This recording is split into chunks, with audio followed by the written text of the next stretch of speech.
লিখে দেবে আমাকে।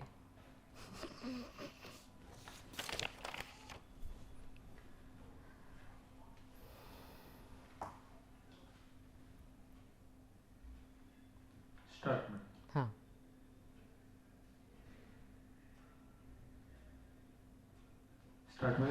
हाँ, so namaste.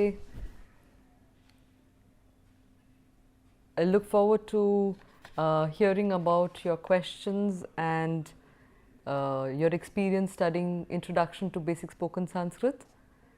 Tari Sanskritasya adhyayanam samyak chalati kim? So if you have any questions there, I can probably start then by answering the questions that I have already received, and I hope you are there listening to me. So I have a question here by Vireshaha. Vireshasya ekaha prashnaha asti. Saha vadati. Sanskritasya sarala pustakani, novels, romancha pustakani va santi iti.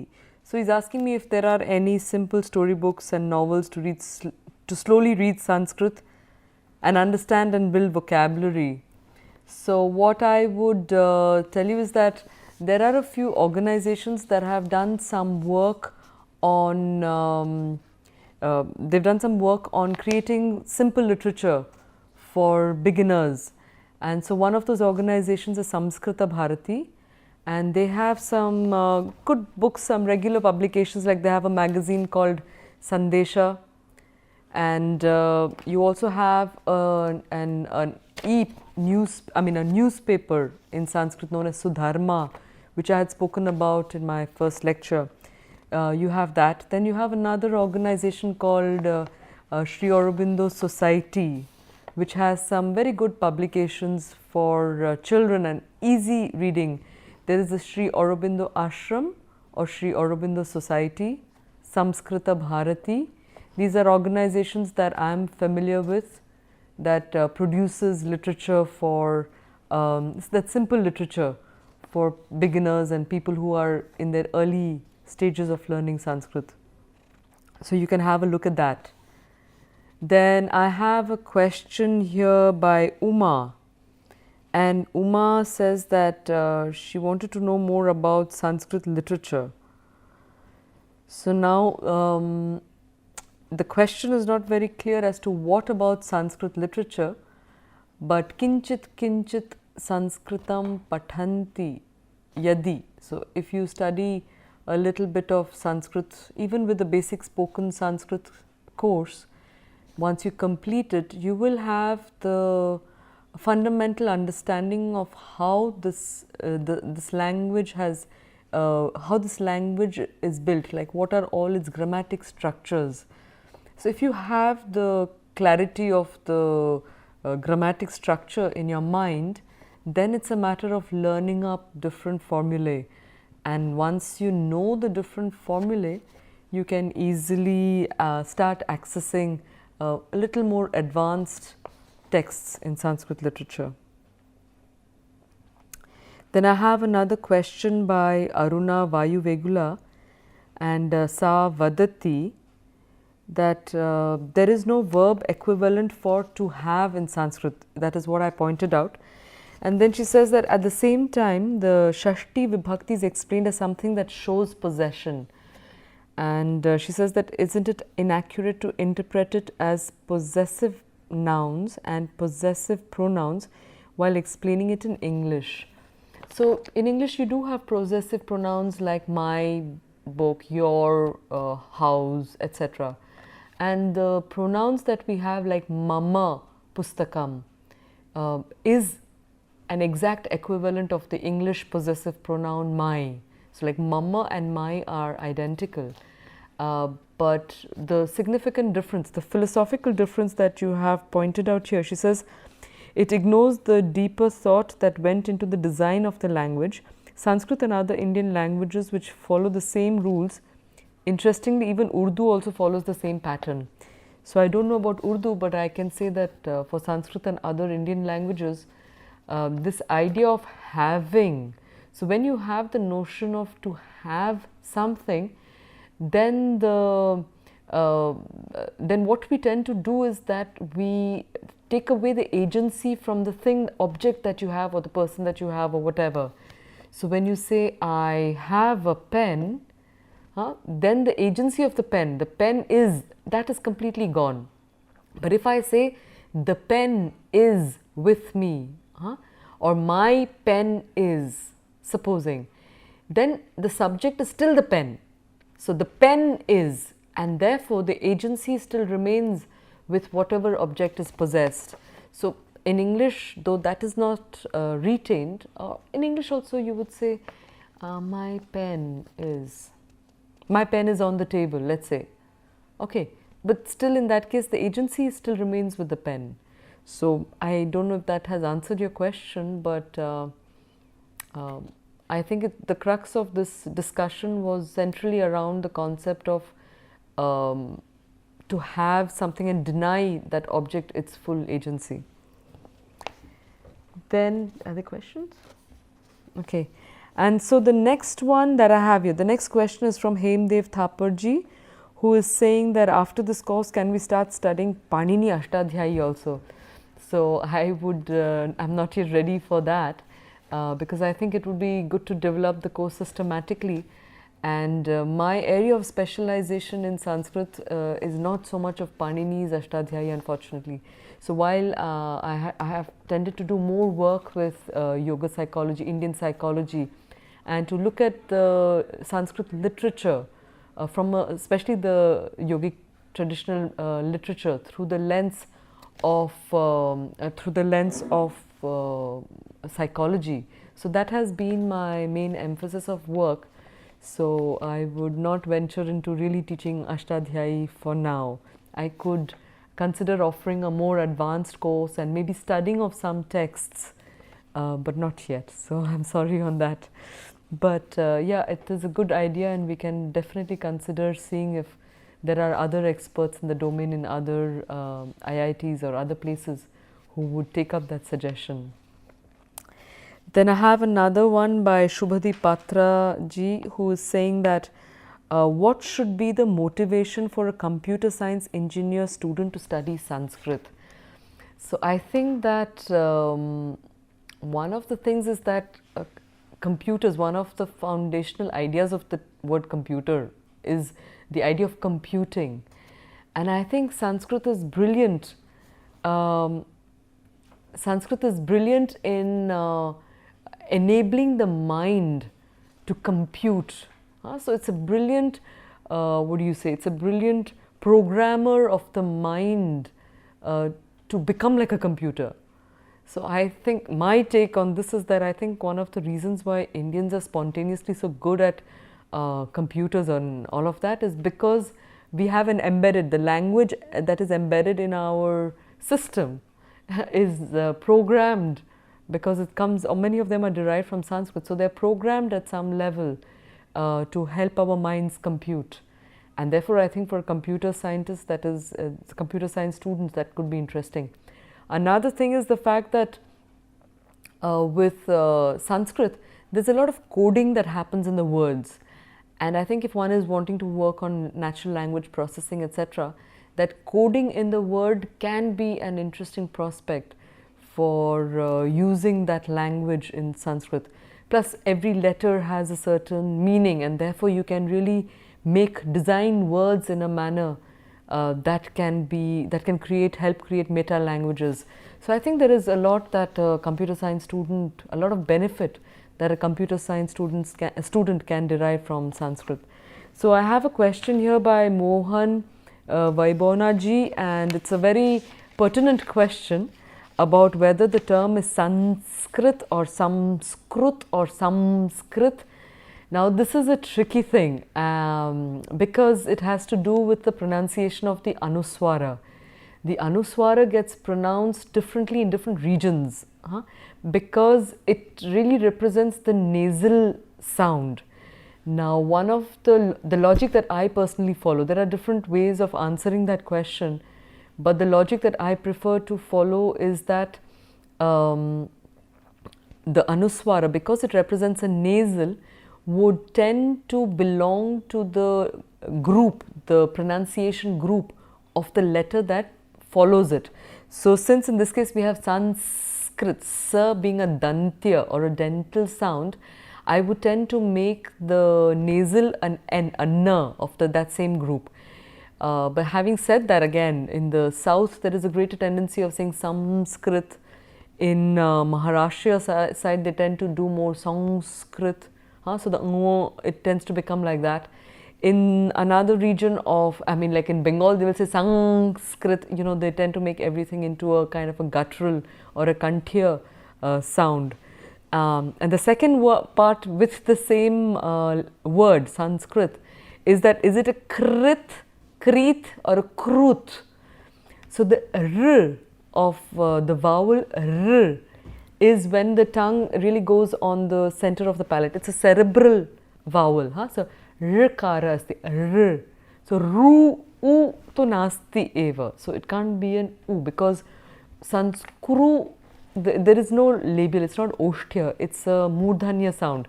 So my take on that is that it should be a I would do a Sanskrit. So Sanskrit is what I would do. So it's a rikara, rishi. Okay. So I guess one has to work that out. I hope that has answered your question. Astu. And Atra, I will just continue here. So Shubhati Patraji has also asked me why Sanskrit mantra has tremendous healing power and what is the internal science behind mantra. This is a very long question, but if I have to tell you in short, it's just that if we understand the fact that ultimately everything boils down to vibrations somewhere or the other, because everything is energy essentially, and that energy is a vibrating energy, and therefore if it is vibrating, it is producing some form of sound or the other. The consequent understanding is that if I make a sound in the physical world, I will have a very definite impact. So if I make a certain sound, I can break glass, you change the sound, one no longer has that effect. And therefore, sounds cut through different layers of our existence. And our being is composed of various densities of vibrations, if one has to understand it that way. And the Sanskrit sound, the mantric words have sound combinations put in such a manner that they're designed to create specific effects.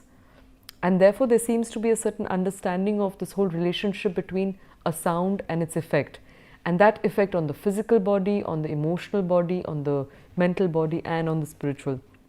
So, when you introduce a particular sound structure in a disturbed system, if that sound is powerful enough, it can completely overtake the other vibratory patterns and become like a lead in that. So, if you come into a room that's very noisy and suddenly somebody starts playing the flute, it's just one pure single beautiful sound.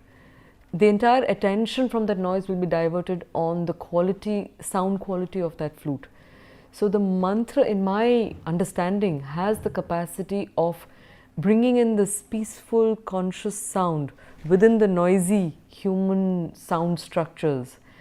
And because of the nature of those conscious sounds, it will then release its positive benefits in a human being and become therefore healing in its own sense. All right. So I think that the mantras therefore are like systematized sound technology and can benefit someone who knows to do it in the right manner. And it's in that context that the pronunciation becomes important. It's not for any mystical, superstitious reasons. It's just very, very practical that if you make a sound, it will produce a certain effect. The more precise the sound, the more precise the effect. So if you do a different sound, you will create a different effect. Now, having said that, I wouldn't want to, discourage people from trying to chant mantras because of this understanding also that since we are vibrating at various levels, the expressed sound is only one level of a vibration. So if the heart is very sincere and intense in its aspirations, the power of that vibration can supersede the vibratory, the mispronounced nature or the vibratory words that emanate from one's mouth. And therefore, the power of truth of intention would overtake it. Yet having said that, I would encourage those, especially if you are studying Sanskrit, to try and bring in greater degrees of perfection in your pronunciation for various reasons. You say Shanti, you will have a certain physiological benefit. You say Shanti, you will have a completely different physiological benefit. So for very pragmatic reasons, precise pronunciation has multiple benefits, seen and unseen benefits. And therefore I would say that if you can open yourself to recognizing truth in sound structures, it can bring very positive experiences. Huh? So I have another question here by Vignesh Aditya ji. He says that MA Sanskritam at IIT KGP, what is the procedure to apply? So I'm sorry, we don't yet have an MA in Sanskrit in IIT KGP because our Department of Humanities and Social Sciences has only a few core subjects, which is Human Resource Management and Economics from the Humanities Department.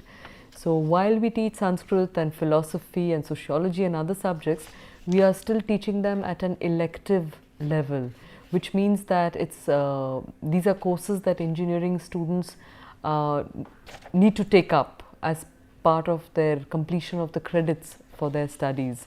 So we don't yet have an MA in Sanskrit, but God willing, Bhagavataha Anugrahena Kadachit Bhavitum Shaknoti. So maybe someday we can have it. Astu. So if there's a growing interest in Sanskrit, and what I'd like to encourage you to do, and if there's a demand, then maybe sometime we can think of offering it.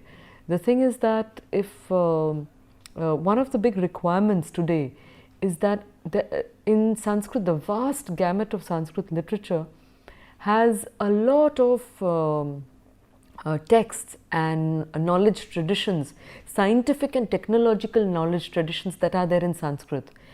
Now, what typically happens is that Sanskritists are not aware of science and technology in their advanced expertise form, usually not, because the focus in education of Sanskrit in higher institutions is not normally on the technical aspects, but more on the literary aspects. So we don't have people who have a double expertise. We have very few people. So there is a huge requirement to be able to do Sanskrit at a higher level in such institutions, because then we can maybe have this double combination of a scientist and a technologist, engineer who also knows good Sanskrit, and then we can tap into those enormous resources that we have. So Sanskritam Pathatu, and let's hope that it gets combined sometime here. Astu. Uttamam. So atra Sandeep Kumar Mahodayah or G Vadati that I would like to get trained further, including writing and reading. Is there any online course or classroom classes available for working professionals? So and is there any certified exam that one can take similar to IELTS? And I would like to take this opportunity to thank Madam, as the classes are very great and of excellent quality. So thank you very much for your very encouraging, positive feedback, Sandeep ji. And what I would say is that there are several correspondence courses that you can do. So Samskrita Bharati itself has a 4-leveled correspondence course. Then Rashtriya Sanskrit Samsthana has its own course. Then you have other online courses like Vyoma Labs has got some very good courses to teach Sanskrit. Acharya from IIT Mumbai, there was something there. So there are several courses, if you search online, that you can access and start your own learning in spoken as well as written Sanskrit. And then, like I said, Sanskrit Bharati has these very good 10-day spoken Sanskrit classes where you can have an advanced knowledge. I mean, you can have this basic introduction to the language, but in a very joyful manner, where you are not burdened with the grammar. And it's in that way that I would also like to combine this question with the answer by answering this to Mayank Agarwalji, who's saying that what is the easiest way to learn Sanskrit? Usually teachers start by forcing students to cram the grammar rules and then later teach the application. This method feels boring. Is there any other interesting way to learn Sanskrit? I totally agree with you. This is one of the difficulties, and now combining the answer with Sandeep ji's also, I would say that Sanskrit Bharati, in my opinion, is one of the most enjoyable ways. They have these 10-day spoken Sanskrit shibirams that they conduct all over the country and in different parts of the world as well. And they really have this brilliant 10-day, 20-hour package of a Sambhashana Shibiram, where you can go and through songs, through direct application, learn the grammar without realizing how much of grammar you're already absorbing. So at the end of the 10 days, you can do small playlists, you can understand Sanskrit, and it's pretty much the method that I have adopted to teach the basic spoken course. I've been greatly inspired by their method, and I'm grateful for that. And but I've added my own things into it because of also the nature of this, the aspect of teaching more of the grammar. So I think if you can, I don't know which town or city you belong to or village you belong to, but try and find out about Sanskrit Bharati in your locality, and if they have a Shibiram, you'll be greatly benefited by that. Alright, so have another one, Atra Asti. What should we do for speaking Sanskrit fluently in day-to-day life? Especially people who know Sanskrit is very few around us. So I have to admit that that is a challenge.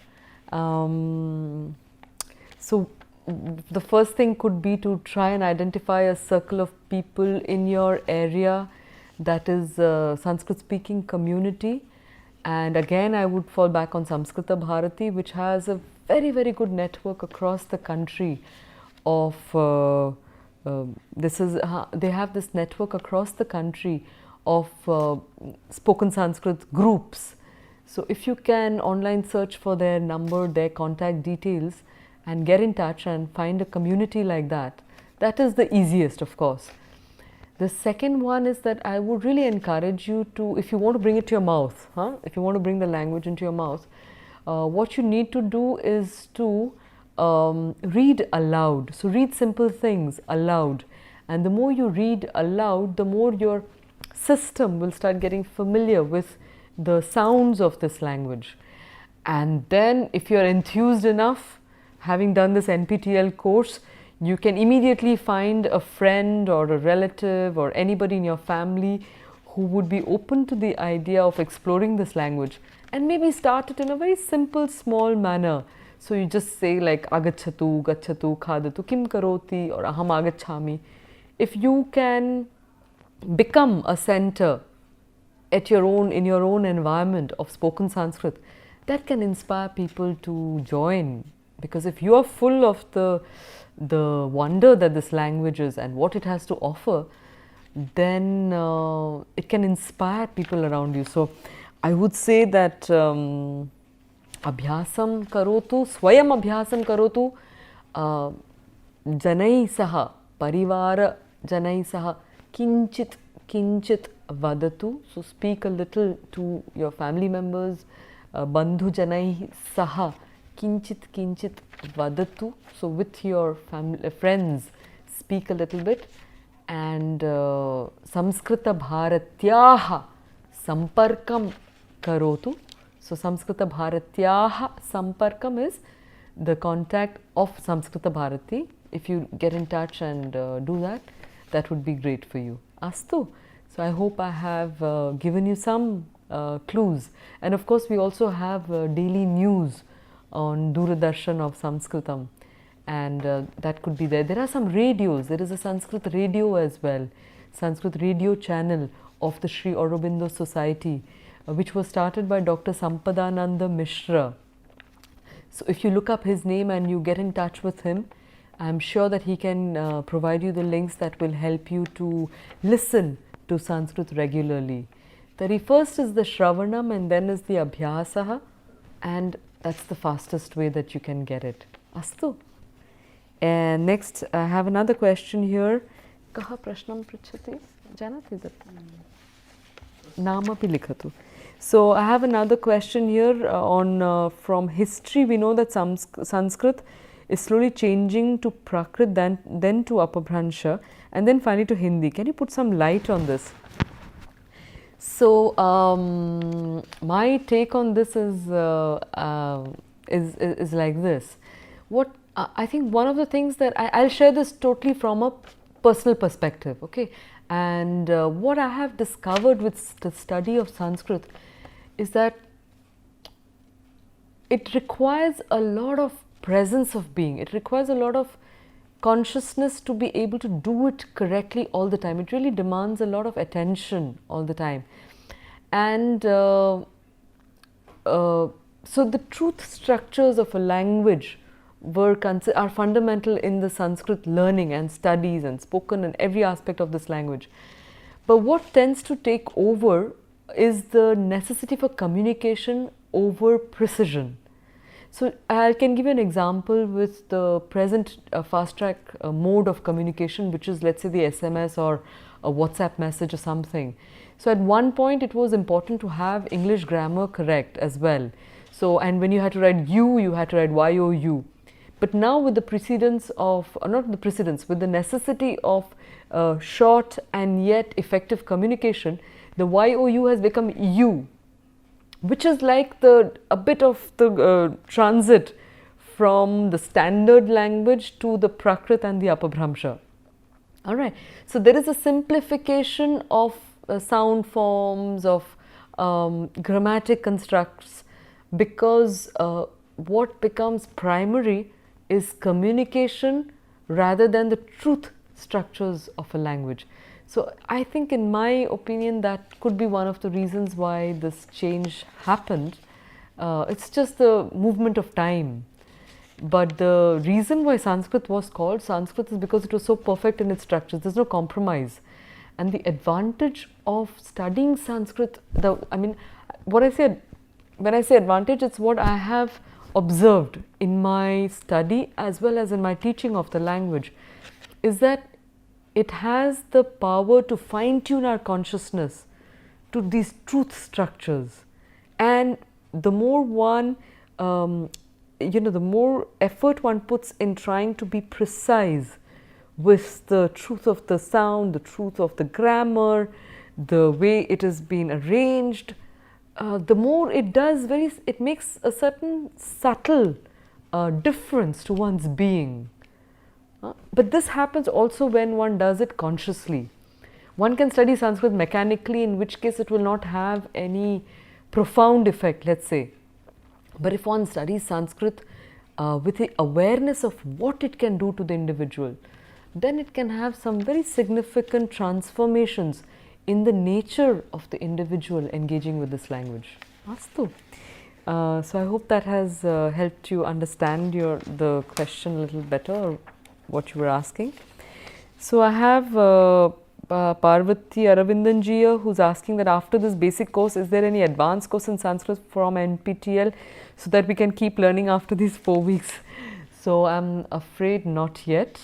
It's something that either I would have to propose next, or if somebody else is inspired to take up a second level and do it, then it would be available. But as of now, this has been a Shubharambha.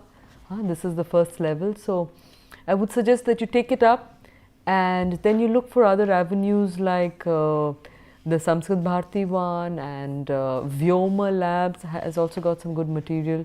So if you can continue your study, then the next time another NPTEL offer comes up, maybe we could consider doing a more advanced level and delve deeper into the wonder of this fantastic language. Astu. So look forward to continuing the study, but not immediately. Astu. I'll just get back to this the questions here. I have another one by Hemant Sodayaji. He says that, is this course available offline too? And I could not attend the live session due to traveling for official work. So the course is there because it's a recorded session. Therefore, all the videos are available on YouTube for anyone to pursue it at your own leisure. It's just that these live sessions will happen twice. We are doing it once now, and again on the 24th of September, I will be doing another live session. So Hemanji cannot hear this now, but that could be the next opportunity, and the NPTEL team will announce it well in advance, so that those who have missed this opportunity can still catch up and ask whatever doubts are there. Because Sambhashita Sanskritam asti, ataha Sambhashanena Anandaha Bhavati. So because it is a spoken Sanskrit session or course, there's great joy when we can actually speak the language. Astu, I have another one by Vignesh ji, who has said that as Sanskrit is a source of knowledge such as Ayurveda, science, maths and so on, I would like to gain the mathematical knowledge that Sanskrit provides. Which Veda or Purana in Sanskrit could provide the knowledge of on mathematics? So again, I'm not the expert on this, but there are texts. There's no Veda or Purana that will directly deal with maths. Though we talk of Vedic mathematics and we think that there is mathematical knowledge in the Vedas, it's a bit of a misnomer, and it's not exactly the case. But you do have texts that are dedicated to maths, etc. So we have the Aryabhatiya, for example. There are the Kerala school of mathematicians who have, like Madhava, and there are other Bhaskaracharya, then Leelavati. There are other such works in Sanskrit, and the mathematicians who have their works that can help you to have a better understanding of maths in Sanskrit texts. And we also have professors like Professor Rama Subramaniam from IIT Mumbai, who's doing a lot of work on ancient Sanskrit, ancient mathematicians and astronomers. So if you get in touch with him, if you can find his details and get in touch with him, I'm sure he'd be a very good guide and help to take you forward in your interest in this domain. Next, I have one by Bhavan Venkatapati ji, who says that why Sanskrit is not spoken as Hindi or English. Well, Sanskritam Sambhashitam asti. Sanskrit is a spoken language, and therefore to say that it's not spoken is a wrong idea about the language. But it's not spoken by as much of a population as English or Hindi, because probably it's again this whole utilitarian perspective of our lives, where we think that a language has to give us a job, and therefore those languages that give us jobs are, or not just that, probably I'm being too drastic in that statement, but I think it is also the fact that there has to be a need within a lot of communities, and some kind of a returns probably associated with that would make a language much more popular. And the good news is that because there is a growing understanding of what all Sanskrit has to offer, so the number of people who are speaking Sanskrit today is a few lakhs times more than what it was about 30 years back. And again, thanks to the effort of various organizations like Samskrita Bharati, the Sri Aurobindo Society in Pondicherry, and many others who are doing some very good work in making Sanskrit a more spoken language. I have another one, Saurabh Verma, who's a student G. He says that how can Sanskrit could be useful as a profession, and which books should be followed with this course? So as a profession, it's a more tough question, because Sanskrit normally one believes can be utilized as a career for teaching, etc. But I think there are more and more research organizations that are trying to look at interdisciplinary kind of research works. So we have professors in IIT Kharagpur who are interested in what was the knowledge tradition in a particular discipline in India earlier on. And in that there are projects that are coming up, so projects related to Ayurveda, so Ayur genomics is one topic where there is scope. Then there's interest in, let's say, computer and Sanskrit, so that's another growing interest. Architecture and Sanskrit could be another area. Maths and Sanskrit, or astronomy and Sanskrit, is another area.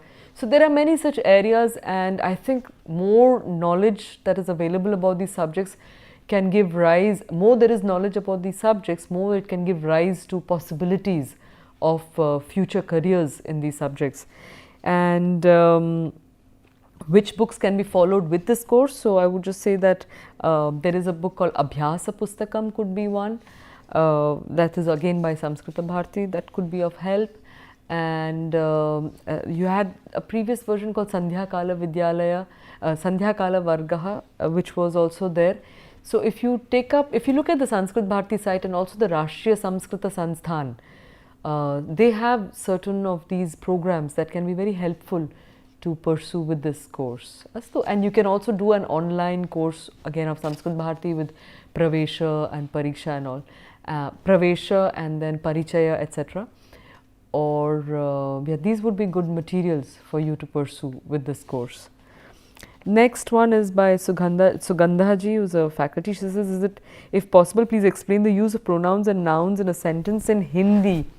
I'm sorry, I have not really brought in too much of Hindi, because the students who are coming into this are from an international background, and therefore, just to, in the interest of time, in the interest of all of that, have stuck to the English. But it could definitely be a consideration, because if I do Hindi, then somebody will say, why not in Tamil or why not in Bengali, and it can become a little more complicated. I hope you understand that, and bear with me this time that I've done it only in English. It seems to be the more simple thing. So maybe when we do the second level, whenever that comes up, then maybe we will not need to use another language, because one of the tragedies of Sanskrit is precisely that it is always using another language to be taught. So we teach Sanskrit through Bengali, through Hindi, through whatever. Okay, but Sanskrit can, I mean, just by certain simple means, probably we should use Sanskrit as a medium of teaching this language by itself. But we are not yet there, and I'm hoping that through this effort, we will be a few steps closer to that. Astu. Okay, so I have a question here by Govind Sharma ji, and he says, I have a particular issue related to pronunciation. In our school, we were not taught the difference between sh, sa. So how can one overcome this? How to pronounce Sanskrit accurately? It's a very, very relevant question, and a pertinent one in terms of being able to appreciate the mechanism of the sound structures of this language. So I would say the first one is the one of the Shanti. So if you know how the Shanti is written, like the 21, so the Shanti is, it's a palatal sound or a talavya sound. So it happens when mechanically, when you put your tongue on, like if you have the lower teeth and you put it behind that, near the gums of the lower teeth, and you say sh, sh. So you can say sh or sh. Sh seems to do justice to that sound. Then automatically the whole structure gets aligned to that. Or then you have a dental, which is a s. So first I'll just take the order. So sh, the palatal one, then sh. So roll the tongue up to the cerebral position. So sh. So the tongue will be around the center of your palate, and then s, like the snake hissing. So sh, sh, and s. So the s, regular s, is what you will see when I use asti or santi or any of that, and ashta is the one with the sh. So that could be an aid. So you would have to practice it. There's nothing like tuning your own mechanism. So if you calibrate your own mechanism and fine tune your hearing to differentiate the sounds, that would be the easiest for you. And Ramya has another question. She says, for developing a good vocabulary, what should we do? While reading books like Bhagavad Gita, how can we learn to understand the meaning by ourselves? Now, one other challenge with Sanskrit also is the fact that it has this whole grammatic ideas of sandhi and samasa, etc. Sandhi means when phonetic combinations occur. So if I say asti atra, in the Gita you would say astyatra, for example, or dharma pandavaschaiva, shcha. You have to know is a combination of pandavaha and cha. So the visarga becomes a cha. So this will come with more advanced study and understanding of the language and how the structures work. Building vocabulary, basic vocabulary, yeah, there are dictionaries and all. You also again have a Sanskrit Bharati book, Sanskrita Chitrapada Kosha, which can help you, learn vocabulary of daily usage with what do you say, with a vocabulary of a more advanced, more philosophical nature. It's practice, more reading that can give that to you. And I would also say there is a very good app. It's called the Vande Mataram app, and they have the whole of the Gita and also the Upanishads, some important things, but done in the light of Sri Aurobindo. So in that one, they've given you all the different words, and every day there is a word that will pop up and explain, itself to you, etc. So you can use apps. There are different kinds of apps that are available today that can help to improve vocabulary. So maybe you could try looking at some of that. Astu, prayatnam karotu. And if you don't, I'm always there to see in which other way I can help you. So drop me a message on the discussion forum and I'll see how I can help. I have another one here by Manish. He says, ma'am, please suggest any textbook in which we can learn Sanskrit via Hindi language, because I'm more fluent in Hindi as compared to English. Tari, I think Samskrita Bharati again has the Hindi versions of their books. So Samskrita Bharatiya Samparkam Karotu. I'm not so sure if Gita Press has also some books on those lines. Or online also you can look for material which is doing Sanskrit Hindi, learning Sanskrit through Hindi. I have personally not looked into too much, so I won't be able to tell, but I can definitely, if you can repeat the question on the discussion forum, I'll take the trouble to look through some material and maybe suggest some books for you. Astu. E.J. Bakiji, he says, is Sanskrit religion specific? As a non-Hindu, will I be going against my religion by learning? Not at all. So just like saying English is not a Christian language, and therefore Sanskrit is not a religious language. There is religious content in Sanskrit, of course, religious or spiritual content, whatever you want to call it. But a language is not religious as per se. A language is a vehicle of thoughts of different kinds. Okay, so you had, for example, Arabic texts that were translating, or Arabic or Persian authors who wrote on Sanskrit texts. So the content can be in any language. So the language is not religious. So just by studying Sanskrit, one doesn't have to, one doesn't have to worry about which language. But having said that, I would just encourage you to take this language up for itself, and if you're studying it consciously, just observe what this language does to you. And as the language promises, it is Samskrita or Sanskrit, that it has the power to fine-tune or refine one's nature. So the content can be various, manyfold. So you have technical content, you have literary content, you have of all kinds. So yeah, language is not associated with, language is not religious. All right, so I hope you've got that, and yeah, if there's any more question, I'd be happy to answer that. So just I have one more question, a few more questions here.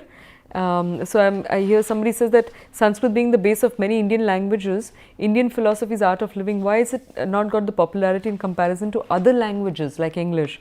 And why has it become just a language of rituals and sacrifices, as we all know that it is far beyond that? Again, it's a matter of awareness of what that language has to offer. And because of the regional languages that developed and the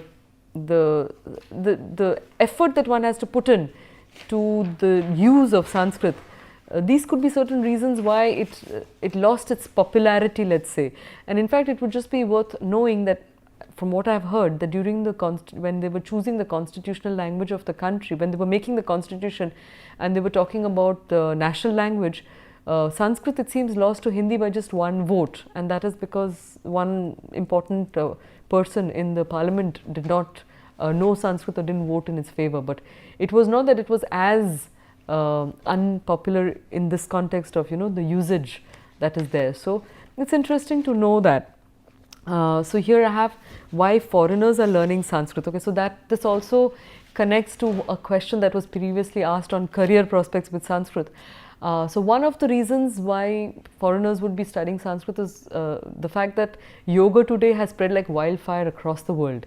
And yoga, just like Sanskrit, is not a religion specific kind of a practice. it has to do with, it has a certain spiritual nature, which means that it is universal to human beings irrespective of their other backgrounds, their cultural backgrounds. And therefore, because yoga has got such a wide acceptance world over, people are interested to understand the original sources of this tradition, and one cannot do that without Sanskrit. And another thing is that in my experience, there are, and the friends that I have met abroad who are into Sanskrit, it's just that if one is interested in different languages, like different linguists, if one is a linguist and has explored different languages, when one encounters Sanskrit, it leaves the whole being so baffled with and amazed at what this language has to offer, that it can really turn a person into a passionate learner of this language.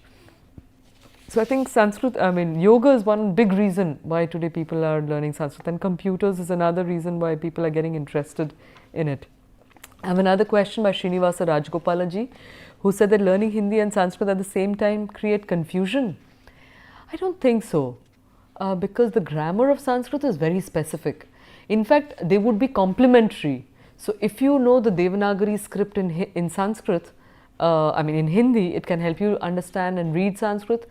The only difference, as I would have pointed out, is that it can maybe create a little confusion in terms of the pronunciation, because in Sanskrit, in Hindi, if you write balak, as in with a complete k, you would have to pronounce it as balak, and in Sanskrit you have to pronounce it as balak. So Hindi speaking people have that little bit of challenge when it comes to Sanskrit with regards to pronunciation, because the brain has been tuned or wired not to do the entire pronunciation. So that could be a challenge. But besides that, I think that if one combines the study of Sanskrit and Hindi, it can enhance your learning of the vocabulary, etc., etc. So I think it can be complementary. But if you do it with awareness, even the pronunciation problem can be it can be overcome without too much of a difficulty. So I have here Umesh Yadavji, who says that should we learn grammar or should we first do the speaking course? I would say go with the speaking course, because for the simple reason that the grammar of this language is auditory, it's heard.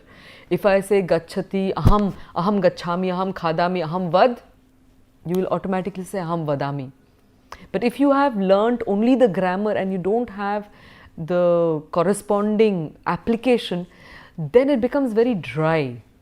And because it's just like if you learn a lot of mathematical formulae without really knowing its application, beyond a point it will become meaningless and very dry and tedious, the effort. Whereas if you do the spoken Sanskrit, you immediately, one is that the grammar, the patterns of the grammar will become self-evident. And once that becomes self-evident and you are being able to experience the benefit of seeing the beautiful structure of this language, you would be enthused to use it much more. You would be ready to face the challenges of the more difficult grammatic structures that this language has. But the shortcut is that if you can speak it, the brain becomes tuned to computing, and that can really help you to afterwards pick up the grammatic structures more easily as well. So go with the speaking. Sanskritam vadatu bahu labha asti. Astu. Okay, Shubhadi Patraji, I see you're here again. I think I had Shubhadi Patraji, yes. So you have said how Sanskrit was born and evolved. Okay, now that's also a very interesting question. So the roots of the Sanskrit language are found in the Vedas, because the Vedas are the earliest texts of humanity, one of the earliest documented texts of humanity, and the Vedas are in Sanskrit. And the nature of the Vedic Sanskrit is that it is very mantric in nature, which means that this language was not composed by the human mind trying to make sense of things. They say that this language was heard. And what I mean by heard is that this ability to understand the relationship of sound and effect has to be an internal seeing.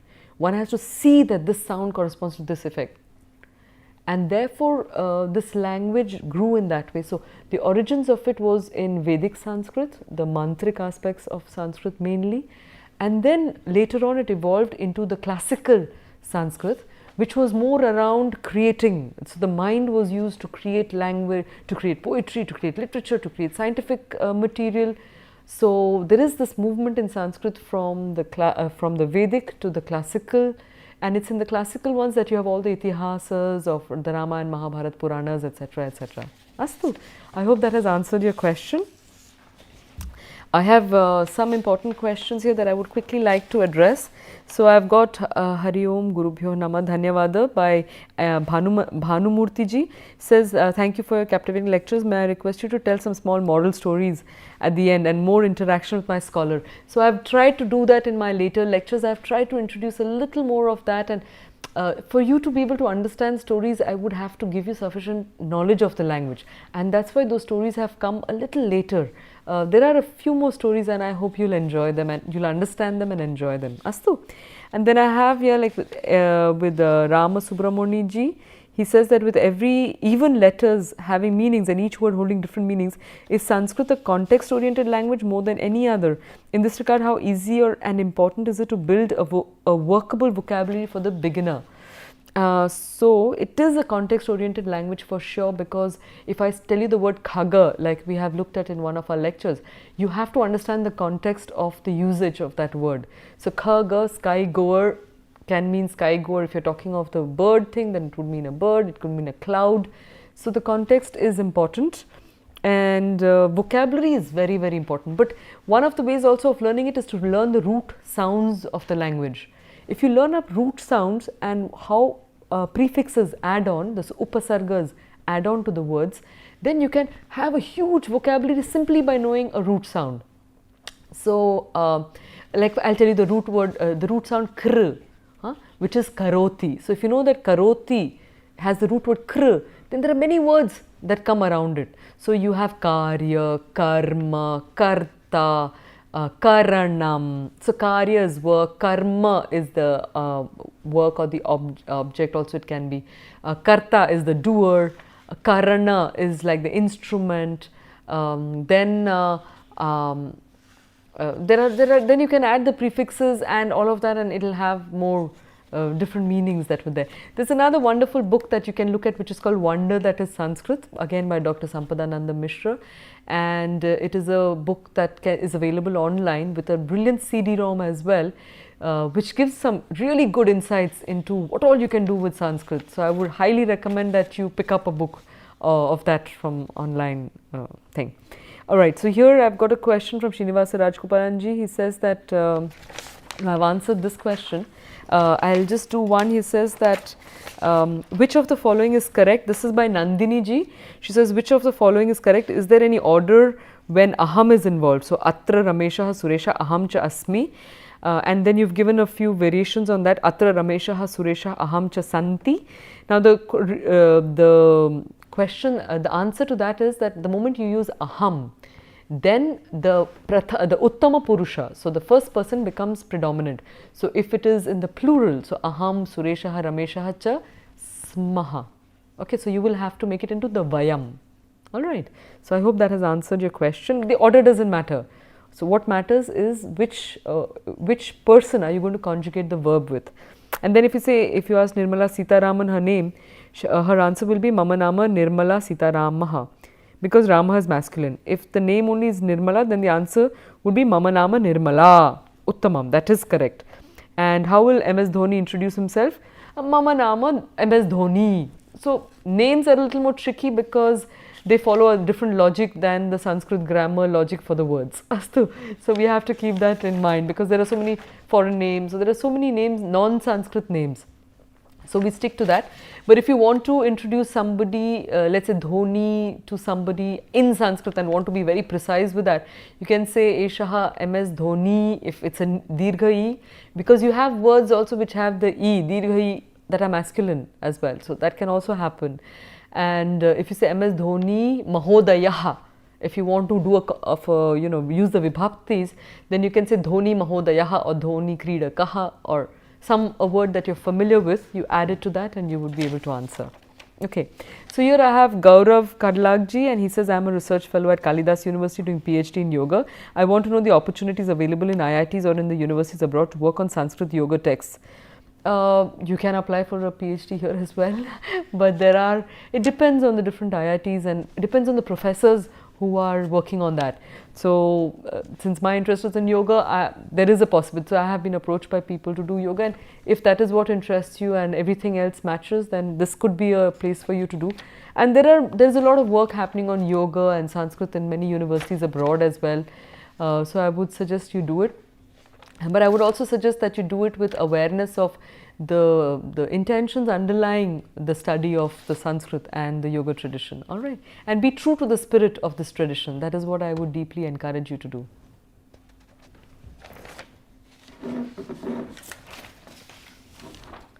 I have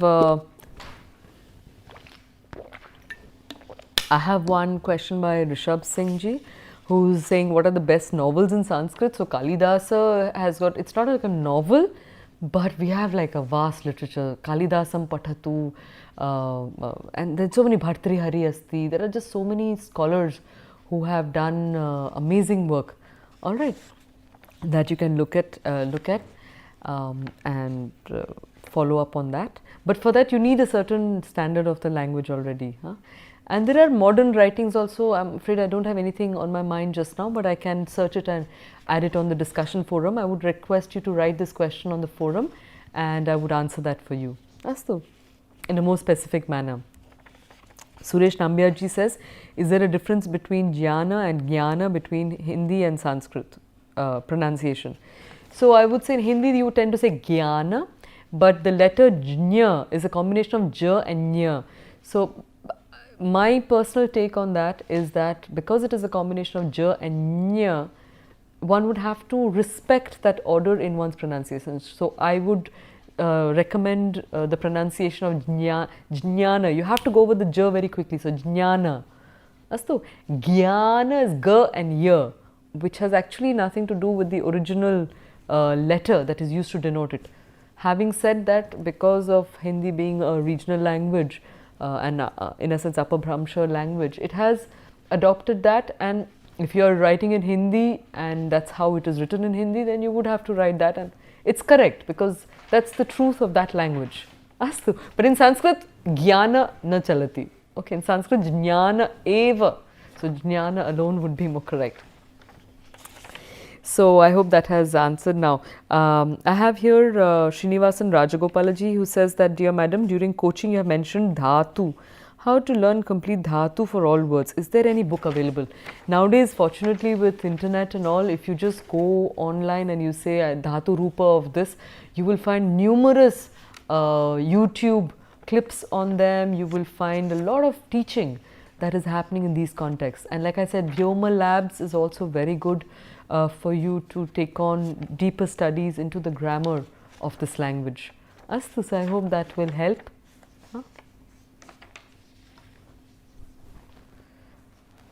So I'll just wait for some more questions if there is anything else, because we have just another 5 minutes to go, and then I will meet you again on the 24th. I would deeply appreciate your feedback, your critical feedback, as well as your questions if you have any doubts regarding the exams. The exams will be entirely based on what will be taught in the course. So learn up the word forms. There wouldn't be too much of emphasis on the rules, too much of the grammatical rules in terms of the usage for the different vibhaktis. But still, I would say go through them because it will be your asset. And learn up it's a good idea to also memorize some of the quotations. Memorize as in to just have it in your knowledge of who said certain quotes, etc. So you would get certain questions on those lines. Now I have Shubhati Patraji again, who says, can you suggest some Sanskrit mantra which I can chant in morning for better concentration? They say that the mantra Raja for knowledge, especially for enlightenment in general, is the Gayatri Mantra. So if you can learn up the Gayatri with as correct a pronunciation as you can, that would be very beneficial to illumine the mind. And if the mind is illumined, then a lot of things would consequently follow. So just if you would like me to say it for you, so it's Om Bhur Bhuva Swaha Tat Savitur Varenyam Bhargo devasya dhimahi dhiyo yo naf prachodayat, which means that Om Bhurbhuva Swaha, the three levels of existence, the physical, the subtle and the occult, Tat Savitur, that creative aspect of the sun, Varenyam, which is the highest and the best, Bhargo Devasya Dhimahi. We meditate on this full effulgent form of that divine being. Dhimahi, we meditate on that. And what do we meditate? Dhiyo Yonaf Prachodaya, that it enlightens not just my mind but our minds. Alright, so I think you could do that.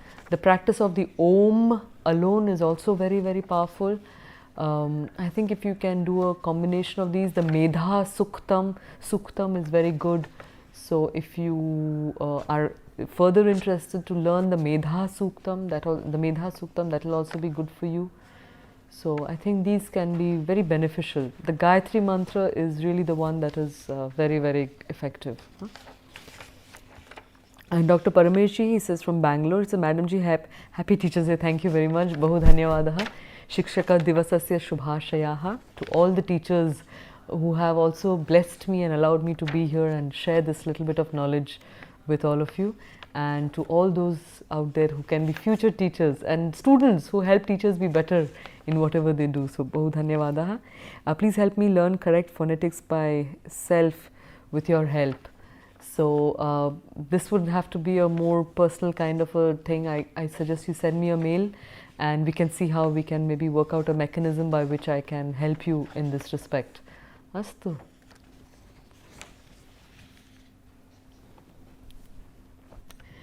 So, having said that, I would just say that Sanskritasya abhyasam karotu and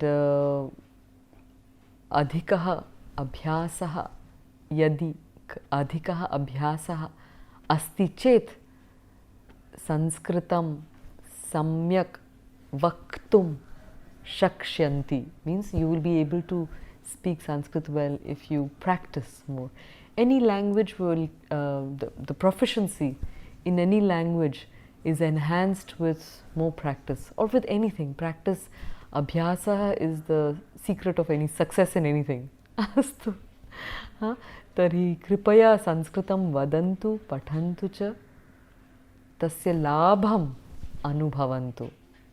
So, read Sanskrit, study Sanskrit and experience its benefits. I think this will be one last question that I can take on because it's time. So, Ramya ji is asking that, Madam, pronouncing names of people depend on the endings of the word. Is it? Now, pronouncing the names of people doesn't depend on the ending of the word. It depends. So, if I can put it in this way, if it is a Sanskrit word, then there is a greater scope of attributing a Sanskrit pronunciation to it. Okay, so if you have a name, like I'll take the name of Piyush only, alright. So if it is Piyush, in the Hindi speaking world they will just make it Piyush, but the actual word is Piyushaha in the subject case. So if I say Piyushaha asti, the moment I do that, I also open up the possibility of doing the declensions following, so using the different vibhakti forms for that name in the as per the Sanskrit grammatical rules. So that would be easier.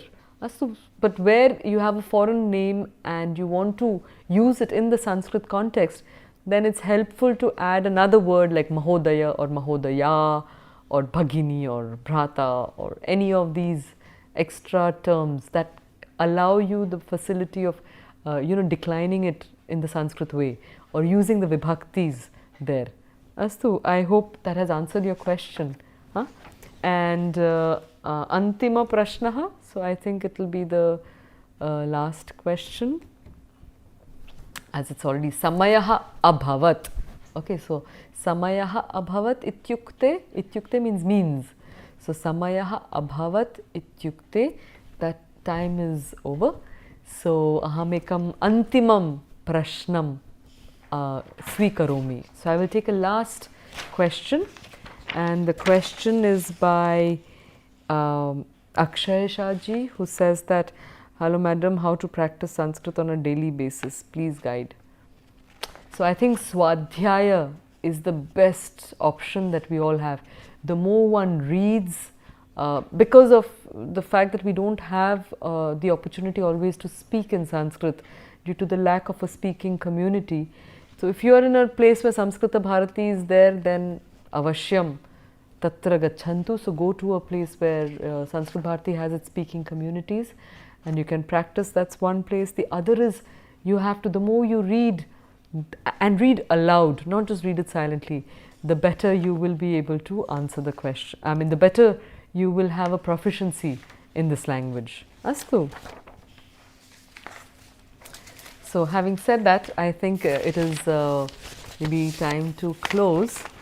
But there are questions that are pouring in the last minute. So I will, I think, have to take that and really stop after this. So the question is, how do I know when a visarga is to put? Is it Brahma or Brahma? By Suresh Ji. So the word Brahma is a masculine word and there is no visarga in that. Astu. And Brahma, when we are talking of the Brahman, is a neuter word and that also doesn't get a visarga.